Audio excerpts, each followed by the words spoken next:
and the shadows of the past, there are graves that hold more than bones. They hold stories, stories that time tried to bury, but tonight, they breathe again.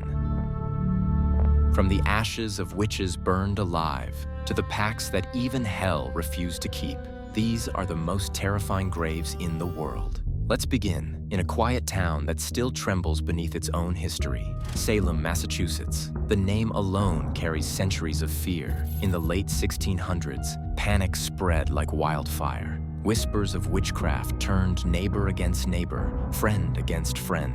Women were dragged from their homes, accused without proof, condemned without mercy. Many were hanged. Others were crushed under stones, their bodies buried in shallow, unmarked graves. But some say the witches never truly left. On cold nights when the fog rolls down from Gallows Hill, locals swear they hear soft voices echoing through the old cemetery. Some have heard prayers, others, curses. There are stories of travelers passing through Salem who felt hands brush against their shoulders, only to turn and find no one there. Even today, the graves of the accused draw visitors from around the world.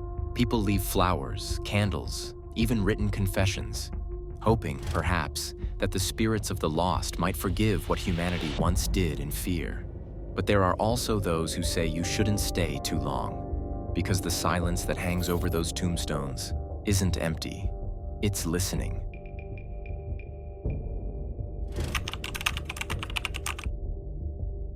Across the ocean, in the hills of northern England, another legend was born, Pendle Hill. The year was 1612. A small village, cold and isolated, became the stage for one of the most infamous witch trials in Britain. 12 people were accused of dark magic. Among them, Elizabeth Device and her daughter Alison. They were poor, uneducated, and feared by the locals. When illness struck the town, people blamed the family, and soon, superstition did what fear always does. It demanded blood. Elizabeth was said to have a stare so cold that it could stop a man's heart. Even the judge at her trial described her as unnatural. When she was sentenced to death, she cursed the courtroom, swearing that her soul would never rest. 400 years later, locals still tell stories of strange lights floating over the moors, of travelers who feel sudden chills, as if someone is walking beside them in the dark.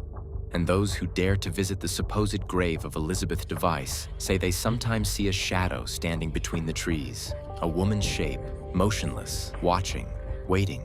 There are photos, blurry and grainy, taken by tourists, showing faces in the mist, and one constant figure, a woman in black. Her presence is so deeply woven into the folklore of Pendle that the area is still called Witch Country. And every Halloween, hundreds climb the hill, hoping to feel what so many already have, the sense that the dead are not as silent as we think. But not all terrifying graves belong to witches. Some guard something far older and far darker. For our next story, we travel to the swamps of Louisiana, to the city of New Orleans.